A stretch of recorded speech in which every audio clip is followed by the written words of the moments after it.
Transparency से काम नहीं करेंगे, हम लोग आपके साथ कोऑपरेट नहीं करेंगे।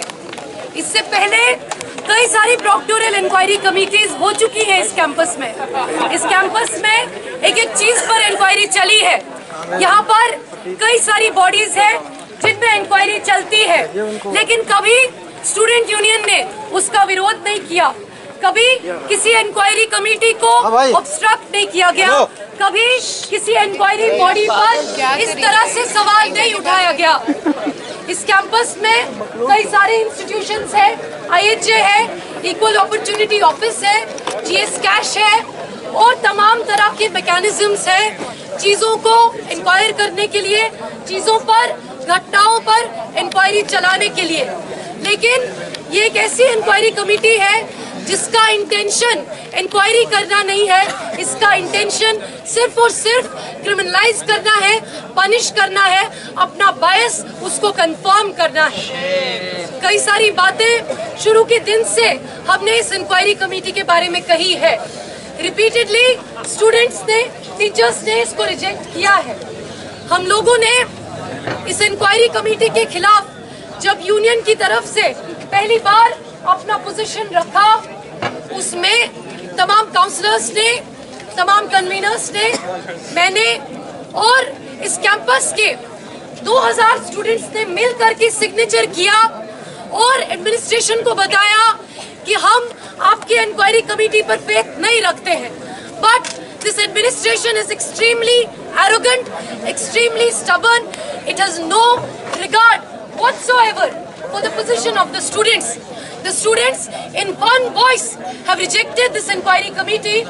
2000 स्टूडेंट्स ने साइन करके दिया कि इस इंक्वायरी कमेटी पर हमें कोई फेथ नहीं है, लेकिन इन लोगों को, ये लोग टस से मस नहीं होते हैं। They went on and on with this inquiry committee. Repeatedly, JNU Student Union went to the Vice Chancellor, keeping alive a possible communication channel, asking them repeatedly to democratize the process, to make the process transparent, to revoke the suspension, to remove the YFE mentor Rakesh Bhatnagar from the chairpersonship of the committee. But every time we were met with blank responses. At first, the first day we went to speak to the administration, the Vice Chancellor was accompanied by Professor Bhupinder Zutshi. And everything that we asked, everything that we suggested to the Vice Chancellor was being responded to by Professor Bhupinder Zutshi. It is almost as if Zutshi was having a remote controller in his hand and the Vice Chancellor was acting like a robot, not using his own agency, not putting his own professional commitment as a teacher, as a professor ahead of the RSS Prachalak inside him. He did not put it ahead of him. He put the RSS Prachalak in front of him, and then the academician, and then the professor, and then the engineer. He has suggested that some students may be rusticated. He has suggested that some kind of disciplinary action may be taken against students. In the council meeting that we had day before yesterday, in that the joint secretary of the union, he comes and asks us, अगर आप inquiry committee को नहीं मानते हैं तो आप inquiry report को कैसे मानते हैं? उनको लग रहा था कि उन्होंने बहुत उम्दा पॉइंट रेज किया है। रिपीटेडली इस बात को पूछ रहे थे, कह रहे थे कि आपने अगर पिछली काउंसिल मीटिंग में ही इसको इंक्वायरी कमेटी को रद्द कर दिया था, तो अभी उसकी रिपोर्ट पर डिस्कशन क्यों करना चाहते हैं? हम लोगों ने उनसे पूछा कि आप जब पिछली काउंसिल मीटिंग को ही नहीं मानते हैं, आप जब प्रेसिडेंट और जनरल सेक्रेटरी को ही नहीं मानते हैं, जिन्होंने कन्वीन किया पिछला काउंसिल मीटिंग, तो आप ये सवाल कैसे पूछ सकते हैं? आप तो मानते ही नहीं है उसको। आपके लिए तो डायरेक्टली यही काउंसिल मीटिंग हुई है, एंड उसमें भी he has the audacity to ask for the resignation of the president and the general secretary. When asked to impeach the president and the general secretary, he does not have the guts. मैंने उनसे पूछा कि inquiry तो आप पर भी चल रही है, शो कॉज नोटिस तो आपको भी मिला है, तो आप क्यों नहीं रिजाइन कर देते? And he has absolutely no answer for this. This shows, friends, we are not here to demonize the general secretary. The joint secretary is one of us. He is a student just like us. But this shows his cluelessness, his inability to respond, shows that this line is coming not from the Joint Secretary, not even from the ABVP, but from the RSS persons, the RSS appointees who have been given the duty to stay here in the campus 24/7 and guide positions to them and dictate positions to them. They, just like the Vice Chancellor, the Joint Secretary has absolutely no individual agency of his own. When asked a cross question, he cannot respond. He goes totally clueless like the Vice Chancellor, and this shows where the line is actually coming from. Friends, this politics of suspension, this is not something going on in JNU alone. This has been going on in IFLU, in HCU, in Burdwan, in other universities, in Allahabad University. We have an apprehension that the President there might be some kind of disciplinary action, even rustication, taken against her. Why? What is the politics of this suspension? The politics is that as students, that as student activists, we have nothing to lose. We have no fear. And that is why we speak fearlessly. And that is why, because we do not have these stakes, we don't have to get favorable jobs in the ministries. We have no such stakes. We speak fearlessly. The students of FTII have spoken fearlessly when the entire country, when the official opposition was completely silent on Dadri, on other issues, on many of the love jihad and ghar wapsi frenzies that were created. At that time, the FTII students spoke because they had nothing to fear. They had nothing to lose but their studentship. This is one thing we value. This is one thing we value, unlike the ABVP activists who are known lumpins in the campuses, who are known for their lumpen activities. We study and we fight for the right to study. That is why we value our studentship. We are not afraid of getting rusticated. If they rusticate one of us, 50 of us will take up the job of one rusticated activist. We can promise them that much. But we want to preserve the right of every student, of every activist to study. No student should have to be rusticated for raising his voice. No teacher should have to be prosecuted. No Sandeep Pandey, no Nivedita Menon, nobody should be prosecuted for raising their voice, for questioning the social structures, for questioning Armed Forces Special Powers Act.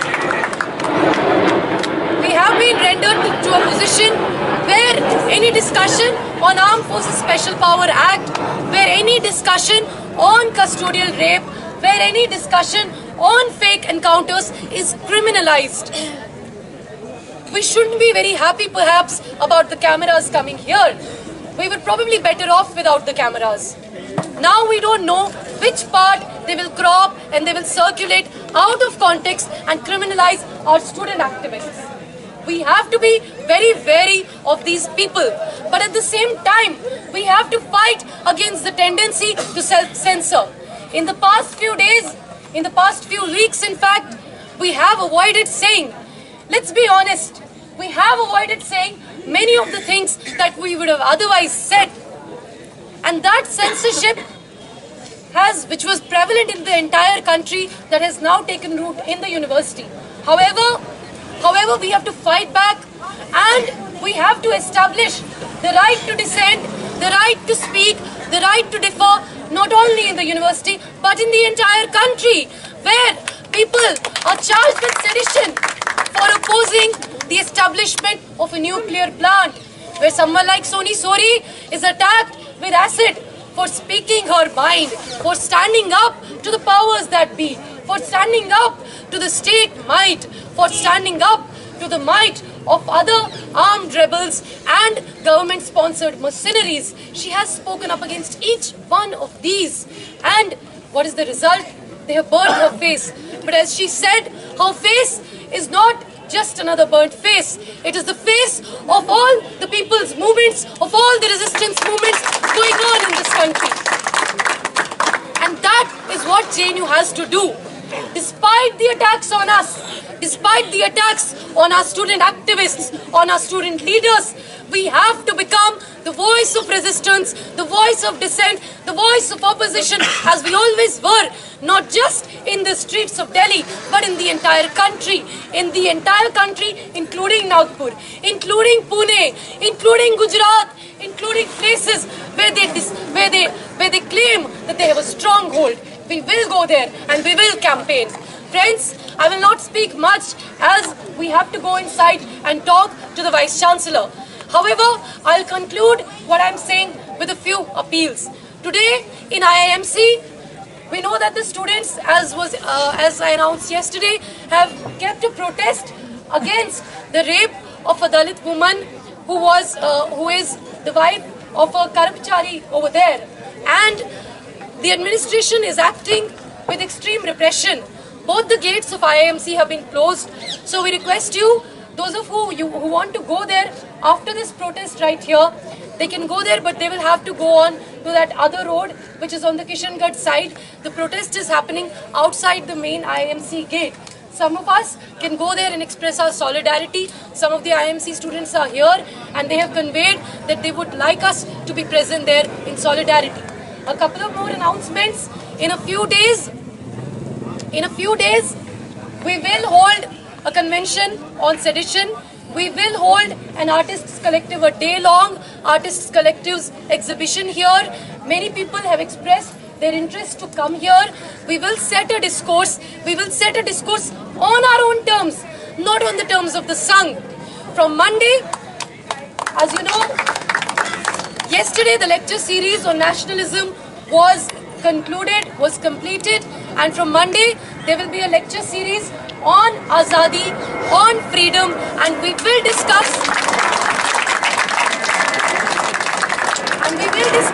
various aspects of it, various aspects of Azadi.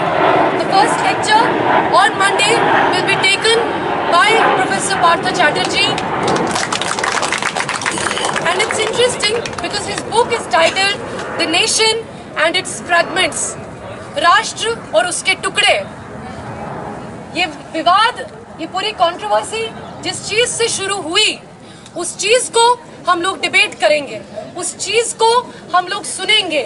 क्यों बटा हुआ है राष्ट्र टुकड़ों में, इस चीज को पूछेंगे. आरएसएस चाहता है कि एक धर्म, एक राष्ट्र, एक भाषा, एक राष्ट्र, एक रंग, ये सब चाहता है. लेकिन जाति में वो डाइवर्सिटी जरूर चाहता है. वो एक जाति कभी नहीं कहता, वो कहता है हिंदू राष्ट्र, वो कहता है हिंदी राष्ट्र, लेकिन वो कभी नहीं कहता एक जाति का राष्ट्र. जाति एक ऐसी चीज है, गोत्र एक ऐसी चीज है, सब कास्ट वरना, न जाने कितनी वैरायटी है इनके प्लेट में, जिसको ये लोग बरकरार रखना चाहते हैं. अगर कोई चीज को होमोजेनाइज होने की जरूरत है, अगर किसी चीज को एनाइलेट होने की जरूरत है, वो डाइवर्सिटी नहीं है, वो कास्ट है, वो कास्ट हायरार्की है, वो ग्रेडेड इनइक्वालिटी है, जिसके खिलाफ डॉक्टर अंबेडकर ने बार बार खुद को असर्ट किया. आज एचसीयू में जो क्रैकडाउन है वो इसलिए है क्योंकि वहां पर स्टूडेंट्स इस आवाज को उठा रहे थे, इस बात को बोल रहे थे. आज एफटीआईआई में 35 स्टूडेंट्स पर चार्जशीट है. All of this is supposed to create a chilling effect, and as we have repeatedly said, united we stand, divided we fall.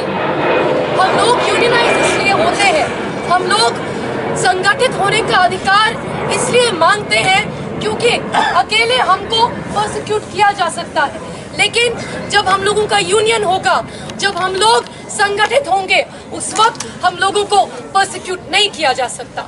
लेकिन आज स्टूडेंट यूनियन लीडर्स को, वर्कर्स यूनियन लीडर्स को जगह जगह jail में डाल रखा है. मारुति सुजुकी में क्या हुआ हम लोग जानते हैं, होंडा में क्या हो रहा है हम लोग जानते हैं. प्रिकॉल में 8 साथियों को, 8 ट्रेड यूनियन लीडर्स को डबल लाइफ इम्प्रिजनमेंट दिया गया है, डबल लाइफ इम्प्रिजनमेंट. और विजय माल्या आराम से विदेश घूमते हैं, उन पर कोई दिक्कत नहीं होती. जेएनयू का विवाद जिस वक्त चल रहा था, उस वक्त विजय माल्या बाहर जाने की तैयारी कर रहे थे. It was a red herring. It was meant to disrupt. It was meant to take away the focus from Vijay Mallya and bank the bank loans that he went off with and focused the entire attention on JNU. JNU was only a red herring. Today, when student union leaders, trade union leaders across the country are being persecuted, we need to form a larger alliance. We need to form an alliance of all the student unions, of all the student activists from universities where there are no unions. We have to take on board them as well. We will create such JNU SU, JNU as a university will be the platform where all the student union leaders, where all the student activists, where all the struggling sections of the students from across the country will come together and fight against this fascist regime. Final thing, there will be a national campaign team. हम लोग एक national campaign team का गठन करेंगे. उसमें enrol कैसे करना है आप लोगों को कुछ दिन में बताया जाएगा.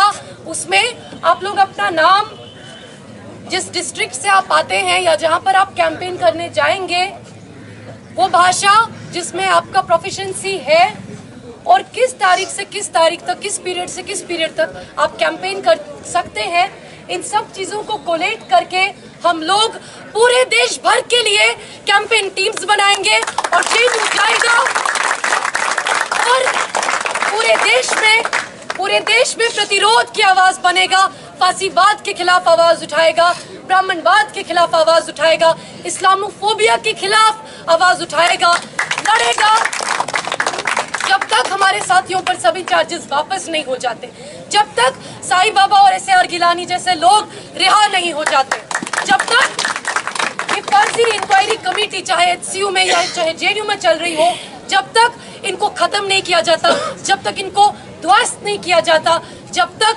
हमारा फेलोशिप का पैसा बढ़ाया नहीं जाता, जब तक हमारे नॉन नेट फेलोशिप के अमाउंट में वृद्धि नहीं होती, जब तक मौलाना आजाद फेलोशिप का पैसा जो पिछले 6 महीने से 7 महीने से अटका हुआ है, जब तक हम उसको रिलीज नहीं करवा लेते, हम लोग इन सब लड़ाइयों को लड़ेंगे. और ये सिर्फ यूनियन नहीं, इस कैंपस का एक एक कॉमन छात्र लड़ेगा, एक एक पॉलिटिकली कॉन्शियस छात्र लड़ेगा. मैं बस इतने के साथ अपनी बात खत्म करना चाहती हूँ. यहाँ पर आने के लिए, हमारा साथ देने के लिए शुक्रिया. इनकलाब जिंदाबाद. हमने कहा सर नाम बता दीजिए कि कौन कौन लोग हैं. बोले नाम आपको नहीं पता है.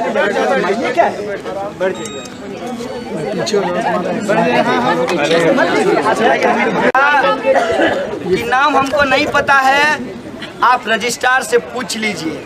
उसी वक्त डाउट हो गया. बनाए वाइस चांसलर हैं और नाम रजिस्ट्रार सर को पता है.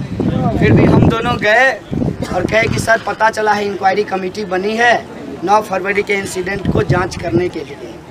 अभी तक FIR नहीं हुआ है, अरेस्टिंग नहीं हुई है. वहाँ पहुँचे हैं तो बोले हाँ बनी है.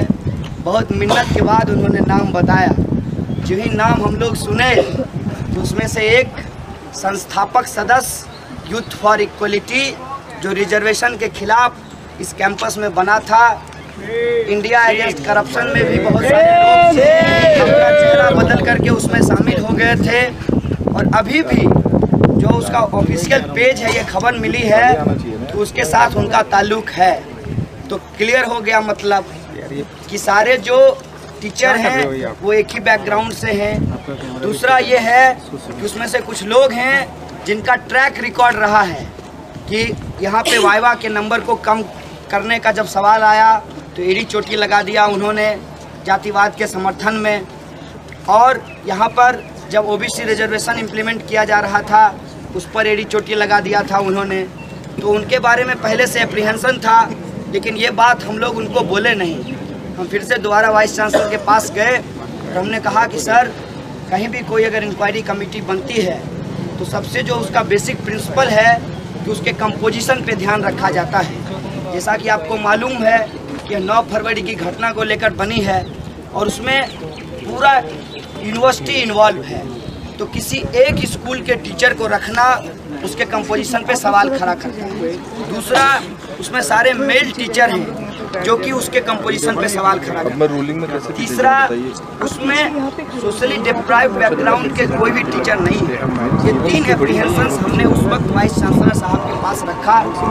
कोई कॉन्क्रीट बातचीत नहीं थी, तब तक मालूम नहीं था कि जेएनयू के खिलाफ इतनी बड़ी साजिश रची जा रही है, इसकी जानकारी नहीं थी। ये 11 तारीख की बात मैं बता रहा हूँ। 12 तारीख की 11-12 बजे मेरी अरेस्टिंग हो गई और बाद के दिनों में पता चला कि उस मांग को जेएनयू ने कॉन्क्रीटाइज किया। जुनूटा ने उस डिमांड का अपना समर्थन दिया और जब यहाँ हम आए जेल से छूटने के बाद, तो फिर से जो काउंसिल मीटिंग हुई, उस काउंसिल मीटिंग में HLSC के कंपोजिशन पे सवाल उठाया गया और जिस तरीके से उसके इंफॉर्मेशन लीक किए गए, उससे भी एडमिनिस्ट्रेशन के ऊपर एक दबाव हम लोगों ने बनाया कि ये गलत बात है। अगर आप एक सेंसिटिव इंक्वायरी कर रहे हैं तो उसका इंफॉर्मेशन लीक कैसे हो रहा है। हालांकि कोई बात नहीं सुनी गई और ये हमारा बार बार का अनुभव रहा है। हैदराबाद सेंट्रल यूनिवर्सिटी में भी जो पहली इंक्वायरी कमेटी बनी थी, वो रोहित और उसके साथियों को बरी कर दिया गया, लेकिन इनका मन भरा नहीं कि दिल अभी भरा नहीं दत्तात्रेय जी का। उन्होंने कहा कि नहीं, ऐसा कैसे होगा, ये तो है एंटी नेशनल। जो एंटी बीजेपी बोलेगा, जो एंटी मोदी बोलेगा, वो तो एंटी नेशनल है। तो ये इंक्वायरी कमेटी से बच कैसे गया। तो इन्होंने अपना वाइस चांसलर बिठाया अप्पा राव, और अप्पा राव जी ने दोबारा इंक्वायरी कराई और जानबूझ करके उसको फंसाया गया। इस बात का एप्रीहेंशन हमको जेएनयू में भी था और वही बात बिल्कुल सामने आई। एक तो उसके कंपोजिशन को लेकर के जो जेएनयू का डिमांड था उसको माना नहीं गया। दूसरा, जो रिपोर्ट आई है वो अपने आप में बहुत मज़ेदार है। रिपोर्ट में कहा गया है कि ये लोग वहाँ मौजूद थे। तो मौजूद होना कब से अपराध हो, वो भी साबरमती ढाबा पे, जहाँ सैकड़ों लोग मौजूद होते हैं, चाय पीते हैं, कोई बैठा होता है, पढ़ते पढ़ते जो है कोई ठंडी हवा खाने आता है वहाँ पर, कोई किसी का और भी इच्छा हो सकती है और आते जाते लोगों को देखे भी वहाँ बैठ करके। ये कब से अपराध हो गया कि साबरमती पे कोई बैठना जो है वो अपराध हो गया, मौजूद होना अपराध हो गया। तब मसला आया स्लोगन का, जिस पे लिखा हुआ है कि स्लोगन बाहर के लोगों ने लगाया। तो बाहर के लोगों ने स्लोगन लगाया तो अंदर के लोगों को एकेडमिकली डिबार क्यों किया गया, अंदर के लोगों को पकड़ने के लिए पुलिस अंदर क्यों बुलाई गई, और अंदर के लोगों के लोग आज भी जेल में क्या कर रहे हैं, क्या उनके लिए जेल कोई घूमने की जगह है। वाइस चांसलर साहब ने कहा कि ऐसा है कि तुम तो स्लोगन नहीं लगाओ हो, लेकिन थोड़ा घूम के आ जाओ जेल से, देख के आ जाओ। ये क्या मसला क्या है? इसका मतलब यह है कि वाइस चांसलर साहब को 9 तारीख को ही एक डिसीजन लेना चाहिए था कि यूनिवर्सिटी की अपनी ऑटोनॉमी होती है। हम स्मृति ईरानी जी से तनख्वाह नहीं लेते हैं। इस देश के जो लोग हैं उनका जो टैक्स का पैसा है उससे यूनिवर्सिटी चलती है। यही कह रहा है ना संघी लोग, अभी तो यही कह रहे हैं कि देश के लोगों के टैक्स के पैसा से चलता है, भाजपा के लोगों के टैक्स के पैसा से नहीं चलता है। तो देश के लोग किसको मानेंगे? देश के लोग कानून को मानेंगे, संविधान को मानेंगे। तो वाइस चांसलर साहब आप भी कानून को मानिए, संविधान को मानिए। आप HRD मिनिस्टर से जो कॉल आता है उसको क्यों मानते हैं? आपके पास अपना एक रूल बुक है, उस रूल बुक के हिसाब से आप काम कीजिए। यूनिवर्सिटी जो जेएनयू है वो स्पेशल एक्ट के तहत बना है और स्पेशल एक्ट के तहत जो यूनिवर्सिटी बनती है उसके खिलाफ अगर सरकार को अगर कुछ करना है, उसमें कोई बदलाव करना है, या तो उसको ऑर्डिनेंस पास करना पड़ेगा, अध्यादेश हिंदी में बोलते हैं, या फिर उनको स्पेशल एक्ट बना करके इस एक्ट को ख़त्म करना पड़ेगा। ये रूल है, ये मैं पार्लियामेंट और संविधान की बात कर रहा हूँ। तो ये जो हमारा रूल है यूनिवर्सिटी का, यूनिवर्सिटी के अंदर अगर कोई इनडिसिप्लिन होता है, यही चार्ज लगाया गया है, अगर इनडिसिप्लिन होता है तो इसके लिए पुलिस की ज़रूरत नहीं होती है। इसके लिए हमारा प्रोक्टोरियल बोर्ड होता है, हमारा अपना सिक्योरिटी सिस्टम होता है, जिसका अपना इंटरनल सिक्योरिटी का रिपोर्ट होता है। उन तमाम चीज़ों को बाईपास करके आनन फानन में एक इंक्वायरी कमेटी बनाई गई और उस इंक्वायरी कमेटी को जो नाम भेजे गए वो नाम थाना भेज दिया गया और बिना प्राइमा फेसी का जांच किए हुए उन तमाम लोगों को, उसमें से कुछ लोगों को एकेडमिकली डिबार कर दिया गया। या तो यूनिवर्सिटी सिस्टम को फॉलो कीजिए या इस देश का कानून और इस देश की पुलिस जो कर रही है उस पर भरोसा कीजिए। जब 9 तारीख का मामला सब जुडिस है तो वो मेरे लिए भी सब जुडिस है और वो वाइस चांसलर साहब के लिए भी सब जुडिस है। उसके ऊपर कोई लोग सवाल नहीं खड़ा कर सकते। अगर वाइस चांसलर साहब न्यायालय का सम्मान करते हैं, अगर जो लोग जैसे हमारा एक है हीरो, वो कहा कि आप प्रेसिडेंट नहीं हो सकते हैं क्योंकि आप पर इंक्वायरी चल रही है। हमने कहा इंक्वायरी तो मोदी जी पे 10 साल चला था। गुजरात के मुख्यमंत्री कैसे बने रहे, इंक्वायरी तो तुम्हारे खिलाफ भी चल रही है। बोला आप नैतिक आधार पे इस्तीफा दे दीजिए। तुम मानते हो मेरे अंदर नैतिकता है? तो अगर ऐसा लगता है तो ये बहुत खुशी की बात है, तब हम सोचेंगे। लेकिन तुम तो मानते हो कि हम तो तुम्हारे लिए अनैतिक हैं, तो कानून की बात करो, संविधान की बात करो। और कानून और संविधान में प्रेसिडेंट और जनरल सेक्रेटरी का टेन्योर 1 साल का होता है। हालांकि हम फेल होंगे नहीं, लेकिन अगर फेल हो भी जाते तब भी प्रेसिडेंट ही रहते, क्योंकि हम इलेक्टेड प्रेसिडेंट हैं। इलेक्टेड जनरल सेक्रेटरी तुम्हारे मुंह उठा करके इस्तीफा मांगने से इस्तीफा नहीं हो जाता। हम तो प्रेसिडेंट नहीं रहेंगे, हम इसके लिए भी प्रावधान है। उसका प्रावधान ये है कि तुम स्टूडेंट्स का सिग्नेचर लो, extraordinary university general body meeting बुलाओ और वहाँ पे मेरे खिलाफ अविश्वास प्रस्ताव ला करके मुझे हटा दो। लेकिन ये तो हो नहीं सकता।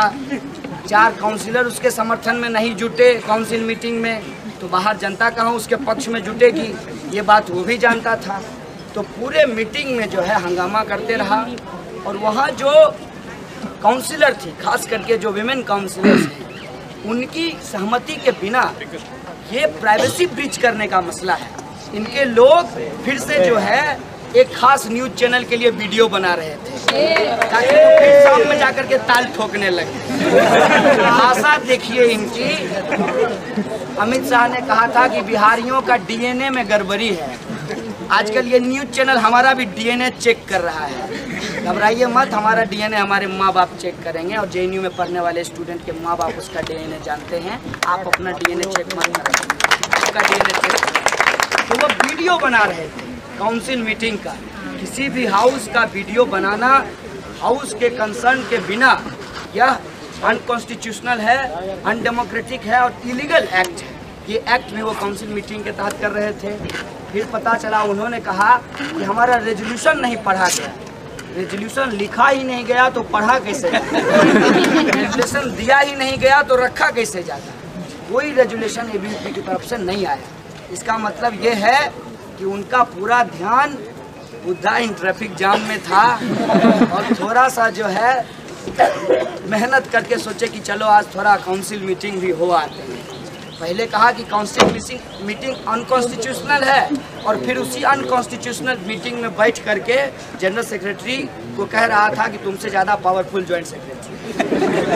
ये तमाम चीज़ें हुई।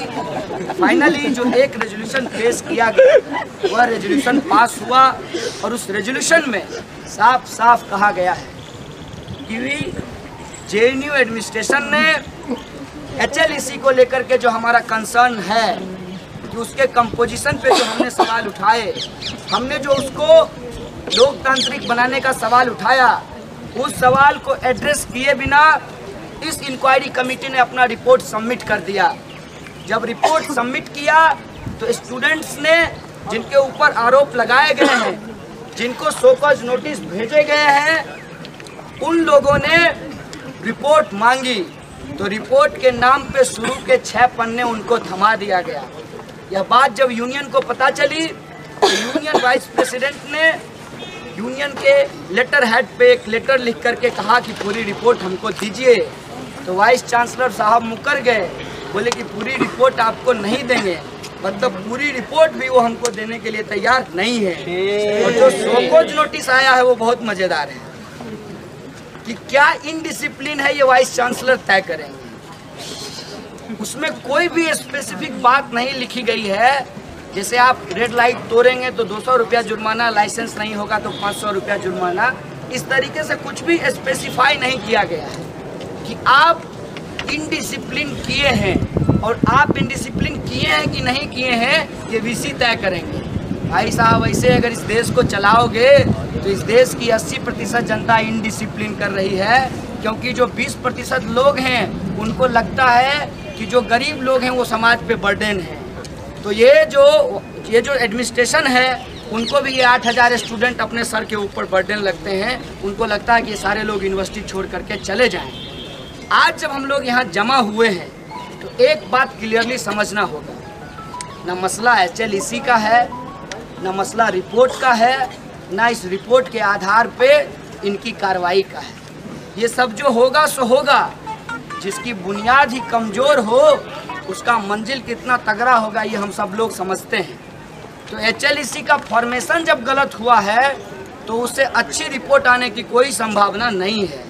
कहते हैं कि बबूल के पेड़ में कोई आम का फल तो निकलेगा नहीं। अब भटनागर जैसे लोग HLEC में है हाई लेवल, तो वो किस लेवल का रिपोर्ट देंगे ये हम लोग पहले से जानते हैं। रिपोर्ट जब आ गई है तो सो काउच का एक जो है प्रोपेगेंडा रचा गया है कि हम देखिए कितने डेमोक्रेटिक हैं, कि पहले एक दिन का समय दिया था, फिर थोड़ा सा समझे कि नहीं एक दिन में जवाब देना थोड़ा मुश्किल हो सकता है, हम पर सवाल खड़ा हो सकता है कि एक ही दिन का आप टाइम क्यों दिए, तो हमने तुरंत उसको एक्सटेंड करके 2 दिन कर दिया। तो ये इस तरीके का तमाम चीज़ हो रहा है। ऐसा लगे कि हमारे वाइस चांसलर एकदम अपने मन से निर्णय लेते हैं, बहुत डेमोक्रेटिक हैं और यूनिवर्सिटी को एकदम न्यूट्रली वो चलाना चाहते हैं। इसलिए हम सब लोगों को तो शोकॉज भेजा ही भेजा, हमारे हीरो को भी भेज दिया है, लेकिन उसके जो चार्ज है वो उसको बता दिया गया। ये बहुत इंटरेस्टिंग है। हम लोगों को हमारी गलती नहीं बताई गई कि आपकी गलती क्या है स्पेसिफिकली। नारा लगाना गलती है कि खड़ा होना गलती है कि साबरमती पे जाके चाय पी लिए ये गलती है, कि यार जो लोग मारपीट कर रहे थे आपस में, नौकरी पाना था DU में, तो उनको आपने छुड़ा दिया कि भाई नौकरी ले लेना, लेकिन आपस में झगड़ा भी ये गलती है, ये तय नहीं हो पाया है। फिर भी जो हमारे साथ हमारे हीरो को भेजा है उसको तो बता दिया गया कि तुम बस रोके हो, ये हमको नहीं पता कि हमारी क्या गलती है, उसको पता है उसकी क्या गलती है और मीडिया को भी पता है। कुछ लोगों ने कहा कि सुना तुम रेस्टिगेट हो गए हो, हम बोला कौन बताया, तो मीडिया में चल रहा है। हम बोले यार मीडिया बहुत मज़ेदार काम कर रही है कि उसको पता नहीं कौन इन्फॉर्मेशन देता है। हम गए पूछने के लिए उनसे PRO मैडम से कि मैडम आप एग्जैक्टली मीडिया को क्या प्रेस रिलीज भेजे हैं, ज़रा दिखा दीजिए मुझे। तो ना मुझे प्रेस रिलीज दिखाया, उसमें सिंपल सा लिखा हुआ था HLEC has submitted their report, action and recommendation everything and all students serve show cause notice. बस इतना ही न्यूज़ था। हम बोली पूरी डिटेल कहाँ से आ रही है, किस स्लोगन बाहर के लोग लगाए, ये लोग वहाँ मौजूद थे, 21 लोगों को नोटिस भेजा गया। हम बोले कि या तो हमारे देश की मीडिया बहुत सजग हो गई है JNU को लेकर के, या फिर JNU के जो एडमिनिस्ट्रेशन में बैठे हुए लोग हैं वो हमको बताना ज़रूरी नहीं समझते, जो एक्यूज़ड हैं वो मीडिया को बताना ज़्यादा ज़रूरी समझते हैं। खैर कोई बात नहीं है, कुल मिलाकर के अच्छा माहौल है। हम बहुत शुक्रगुजार हैं मीडिया के लिए कि कम से कम आप हमारी हर छोटी बड़ी चीज़ को अगर रिपोर्ट कर रहे हैं तो आपको भी पता चल रहा है कि वेयर JNU स्टैंड, आपको भी पता चल रहा है JNU क्या चीज़ है। आपको भी पता चलेगा कि जब आप पिछले 22 दिन से क्लास यहाँ पे शूट कर रहे थे तो 2 छोटा छोटा छुटकू सा माइक था और बड़े बड़े एकेडमिशियन आकर के नेशनलिज्म पे अपना लेक्चर दे करके गए। बड़ा बड़ा सा माइक यहाँ लगा है देख लीजिए सामने, बहुत छोटा सा आदमी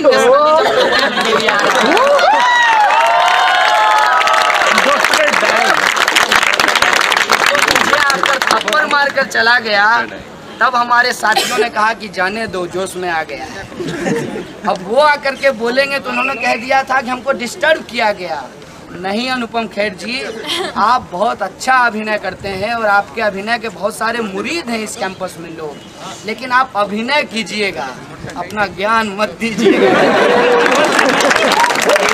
पढ़ते हैं, नेशनलिज्म पढ़ते हैं और नेशनलिज्म की सबसे बुनियादी बात जो हम समझते हैं, हमको नहीं लगता कि बाल, सर का सारा बाल निकल जाने के बाद भी आप समझ पाए। सबसे बुनियादी चीज़ है वो ये है कि इस देश का नेशनलिज्म कभी भी एक धर्म के आधार पे नहीं हो सकता। इस देश का नेशनलिज्म कभी भी एक देश की जाति के आधार पे नहीं हो सकता, और इस देश का नेशनलिज्म कभी भी एक लिंग के आधार पे नहीं हो सकता। अगर इस देश का नेशनलिज्म आप समझना चाहते हैं तो इस देश की जनता को देखिए, जहाँ काले लोग भी हैं, गोरे लोग भी हैं और श्यामले लोग भी हैं, जहाँ लड़कियाँ भी हैं और लड़के भी हैं, और वो भी हैं जो लड़का ना है लड़की ना है। यहाँ पे अमीर भी है और गरीब भी है, यहाँ पे सभी जाति धर्म के लोग हैं। इस देश के नेशनलिज्म को अगर हमको बचाना है तो रोहित वेमुला जैसे लोगों के लिए न्याय सुनिश्चित करना पड़ेगा। और इस नेशनलिज्म को हम समझते हैं, इस नेशनलिज्म के पक्ष में हम खड़ा होते हैं। तो आप क्या करते हैं? आपको कोई नहीं मिलता तो हम विद्यार्थियों के खिलाफ जो अपना फेलोशिप मांग रहा है, रोजगार मांग रहा है, उसके सामने आप सैनिकों को खड़ा कर देते हैं। भाई साहब, क्यों सैनिकों को हमसे लड़ा रहे हो? हम तो कहना चाहते हैं अपने देश के सेना से कि आप भी आइए मैदान पे, आप भी बनाइए अपना एसोसिएशन, आप भी मांगिए अपना 7th पे कमीशन, और आप भी कहिए इस देश के अंदर हम अगर जान दे रहे हैं तो हमारे परिवारों की बात कौन करेगा? 1 रैंक 1 पेंशन की जो लड़ाई थी उसकी बात कौन करेगा? आज ये जो सवाल है देश के अंदर जो हम इंक्वायरी कमेटी पे उठा रहे हैं, उसमें क्या है बुनियादी बात? उसमें बुनियादी बात है डेमोक्रेसी। हम इंक्वायरी कमेटी को लोकतांत्रिक बनाने की बात कर रहे हैं। हम इंक्वायरी कमेटी में सभी जो डिप्राइव्ड बैकग्राउंड के लोग हैं उनकी बात ठीक से सुनी जाए, इसीलिए हम उसको उसके कंपोजिशन पे सवाल खड़ा कर रहे हैं। आप लड़कियों को इंक्वायरी के लिए बुलाएंगे और उसमें एक भी अगर महिला सदस्य नहीं होगी, इसका मतलब आप इस समाज की सच्चाई को नहीं समझते हैं। कैसे कोई लड़की जाकर के एक मेल प्रोफेसर के सामने अपने आप को डिफेंड करेगी कि ये हमारा पोजीशन है? शुरू से लेकर के अंत तक इसमें गड़बड़ी है। इस गड़बड़ी को एड्रेस कीजिए। अगर आप इस गड़बड़ी को एड्रेस करने के लिए तैयार हैं, तभी JNU जहां खड़ा होता है लोकतंत्र के पक्ष में, न्याय के पक्ष में, उस पर हम लोग खड़ा हो पाएंगे। और यह जो पूरी की पूरी लड़ाई है, उस लड़ाई को हम लोग आगे ले जा पाएंगे। एक सवाल और है जिसे एड्रेस करते हुए अपनी बात को ख़त्म करूंगा कि आज कॉमरेड उमर और बान का बेल का फैसला होना है। 4 बजे तक के लिए, पहले दोपहर में उस पर डिसीजन होना था, उसको 4 बजे तक के लिए रिजर्व कर दिया गया है। मैं बस एक बात कह देना चाहता हूँ कि अगर फैसला हमारे पक्ष में आया तब भी JNU को बचाने की लड़ाई जारी रहेगी। अगर फैसला हमारे विपक्ष में आया तब इस लड़ाई को और तेज की जाएगी। भी लड़ेंगे और लीगली भी लड़ेंगे, ये हमारा बैटल है। क्योंकि एक बात बस मैं आपको आगाह कर देना चाहता हूँ, कभी मत सोचिएगा प्रेसिडेंट जनरल सेक्रेटरी को इन्वेस्टिगेट कर देगा या कुछ मॉनेटरी फाइन हो जाएगा। ये इम्पोर्टेंट नहीं है। ये भी इम्पोर्टेंट नहीं है कि HLSC जैसा कोई कुछ बना दिया गया है बहुत हाई लेवल। ये भी इम्पोर्टेंट नहीं है कि उसका रिपोर्ट बहुत फर्जी है। जो सबसे इम्पोर्टेंट बात है उसको मैं पहले ही आपको बता रहा हूँ। जैसे मीडिया को कहा था कि नहीं चेतिएगा तो पीटेगा ये लोग, 15 तारीख को पीट दिया। उसी तरीके से आप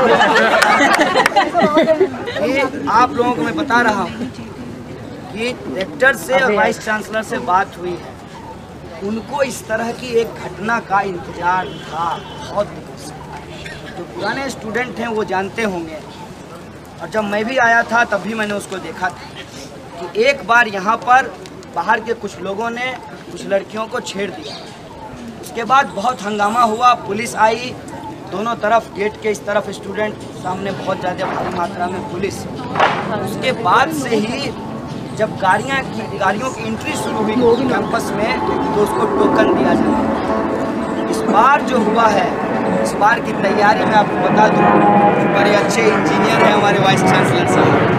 वो कह रहे थे कि सारा डेटाबेस होगा वहाँ कंप्यूटर पे, जब आपको फ़ोन किया जाएगा तो आपका डेटा मिलाया जाएगा। हमने ठीक है सर, मेन गेट पे करा लीजिए, दिक्कत नहीं है। तो उन्होंने जोर देकर कहा सारे गेट पर। बोले इसका क्या मतलब है? वॉशरूम के गेट पर भी कुछ रहेगा क्या? कहना क्या चाहते हैं आप? सारे गेट पर आप जो मेन एंट्री है वहाँ चेक कीजिए। लेकिन इनकी तैयारी ये है कि एड ब्लॉक, स्कूल के गेट पे, हॉस्टल के गेट पे, हर जगह ये सीसीटीवी कैमरा और सड़कों पे ये सीसीटीवी कैमरा इंस्टॉल करना चाहते हैं। सीसीटीवी कैमरा से कोई दिक्कत नहीं है। अपना फोटो अगर हम लोग जाकर के देखें कंप्यूटर में तो खुश होता है कि ऐसा है, इसमें कोई दिक्कत नहीं है, क्योंकि हम लोग कुछ गलत करते नहीं, इसलिए बहुत बेफिक्र रहते हैं। जेल में थे तो सीसीटीवी कैमरा लगा हुआ था, ध्यान भी नहीं रहता था कि सीसीटीवी कैमरा, अपना जैसे रहते हैं। लेकिन दिक्कत ये है, फिर से उसको कोई अगर डॉक्टर कर दिया था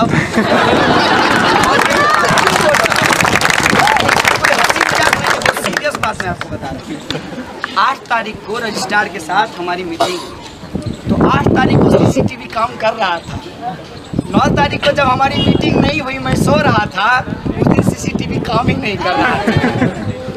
ये इतना इंटरेस्टिंग है कि मैं समझ गया कि सीसीटीवी कैमरा लोगों को बचाने के लिए नहीं होता है। लोगों को अगर बचाना है तो उनको उनका बुनियादी हक दे दीजिए, उनको उनका फेलोशिप दे दीजिए, लाइब्रेरी में उनको किताब दे दीजिए। जब यहाँ पढ़ लें, जब उनका थीसिस सबमिट हो जाए, तो जैसा ही थीसिस वो लिखें, जितनी ही उनकी योग्यता है, उस योग्यता के आधार पर उनको नौकरी दे दीजिए। सीसीटीवी में मत फंसाइए, क्योंकि सीसीटीवी से न कभी अपराध रुका है न रुकेगा। अपराध अगर रोकना है तब अपराध की बुनियाद में जाइए।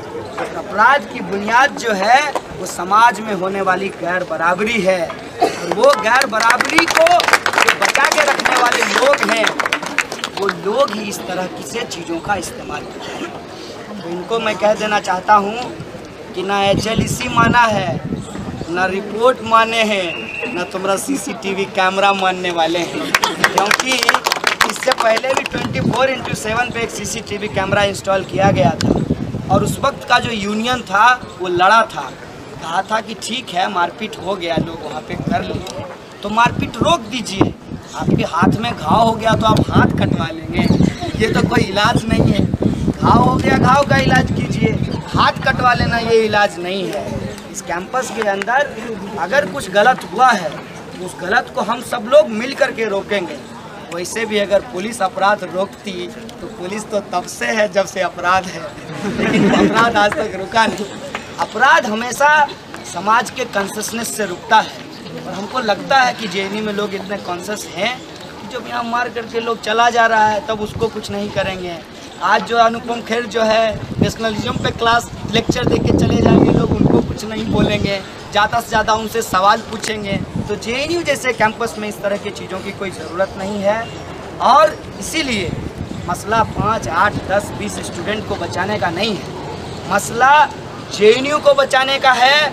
मसला इस कैंपस के अंदर जो डेमोक्रेटिक स्पेस है उसको बचाने का है, और ये लड़ाई अंदर से लेकर बाहर तक जारी रहेगी, क्योंकि JNU को बचाने की लड़ाई, कैंपस के अंदर सोशल जस्टिस को इंश्योर करने की लड़ाई है, JNU को बचाने की लड़ाई, इस देश के अंदर संविधान और लोकतंत्र को बचाने की लड़ाई है। इसीलिए दोस्तों, आप तमाम लोगों से अपील है कि आगे जो भी कोर्स ऑफ एक्शन होगा एडमिनिस्ट्रेशन का, उसके खिलाफ हम लोग एकजुट रहेंगे और अपने साथी उमर और बान की रिहाई को लेकर लगातार संघर्ष करते रहेंगे।